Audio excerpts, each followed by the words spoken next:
নমস্কাৰ বন্ধু বান্ধৱীসকল, এটা নতুন ভিডিঅ'লৈ মই আপোনালোক সকলোকে আদৰণি জনাইছোঁ।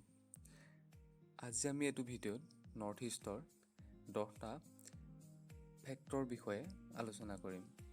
আহকচোন ভিডিঅ'টো আৰম্ভ কৰোঁ।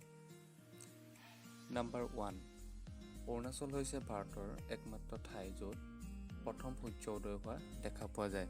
অৰ্থাৎ ভাৰতৰ একমাত্ৰ ঠাই অৰুণাচলৰ পৰাই প্ৰথম আমি সূৰ্য উদয় হোৱা দেখা পাওঁ। নাম্বাৰ 2, অসমৰ পৃথিৱীৰ আটাইতকৈ সৰ্ববৃহৎ আৰু আটাইতকৈ সৰু নদীদ্বীপ আমাৰ অসমতে অৱস্থিত।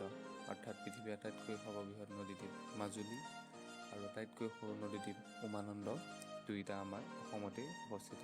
ই সঁচাকৈ আমাৰ এটা গৌৰৱৰ কথা, নহয়নে?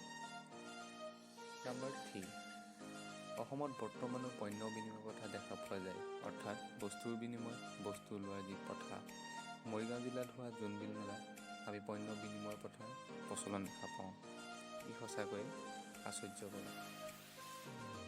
নাম্বাৰ 4, পৃথিৱীৰ ভিতৰত একমাত্ৰ অসমতে পাট মুগাৰ উৎপাদন কৰা হয়। অৰ্থাৎ পৃথিৱীৰ আন কোনো ঠাইতে পাট মুগাৰ উৎপাদন কৰা নহয়। বৰ্তমান কেৱল মাত্ৰ অসমতে পাট মুগাৰ উৎপাদন কৰা হয়। ইও এটা আমাৰ বাবে এটা গৌৰৱৰ বিষয়। নাম্বাৰ 5, আপুনি জানেনে পৃথিৱীৰ আটাইতকৈ বেছি বৰষুণ হোৱা ঠাইখন নৰ্থ ইষ্টত অৱস্থিত? হয়, কি শুনিছে? মেঘালয় মৌচিনৰাম হৈছে পৃথিৱীৰ আটাইতকৈ বেছি বৰষুণ হোৱা ঠাই। নাম্বাৰ 6 নম্বৰ ফেক্টটো হৈছে নাগালেণ্ড ৰাজ্যৰ লংগোৱা নামৰ ঠাইখন। সেই ঠাইখনৰ মাজেৰে ম্যানমাৰৰ বৰ্ডাৰ পাৰ হৈ গৈছে।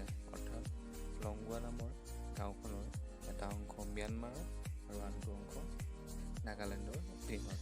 ই সঁচাকৈ আচৰিত। নাম্বাৰ 7, আমি সকলোৱে মিউজিক ভাল পাওঁ।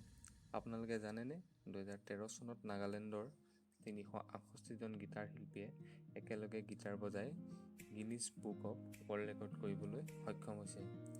আমাৰ নৰ্থ ইষ্টৰ লোকসকলৰ বাবে ইও এটা প্ৰধান গৌৰৱৰ কথা আৰু আমি সকলোৱে এইটো জনা উচিত।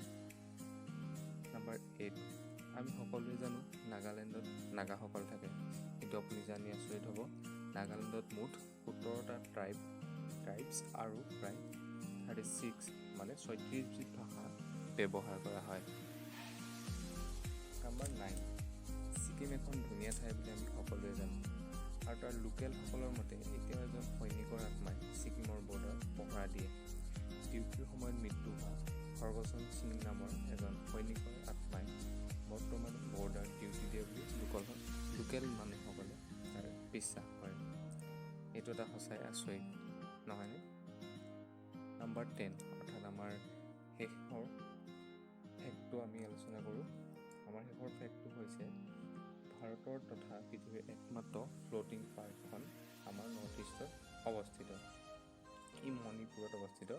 ইয়াক লোকটাক বা কেইবুল লামচাও নেশ্যনেল পাৰ্ক নামেৰে জনা যায়। অৰ্থাৎ পৃথিৱীৰ একমাত্ৰ পাৰ্ক যি পানীৰ ওপৰত উপঙি থাকে আৰু সেইখনো আমাৰ নৰ্থ ইষ্টত অৱস্থিত। ই সঁচাকৈ আমাৰ গৌৰৱৰ বিষয়। আজি ভিডিঅ'টো ইমানেই। ধন্যবাদ।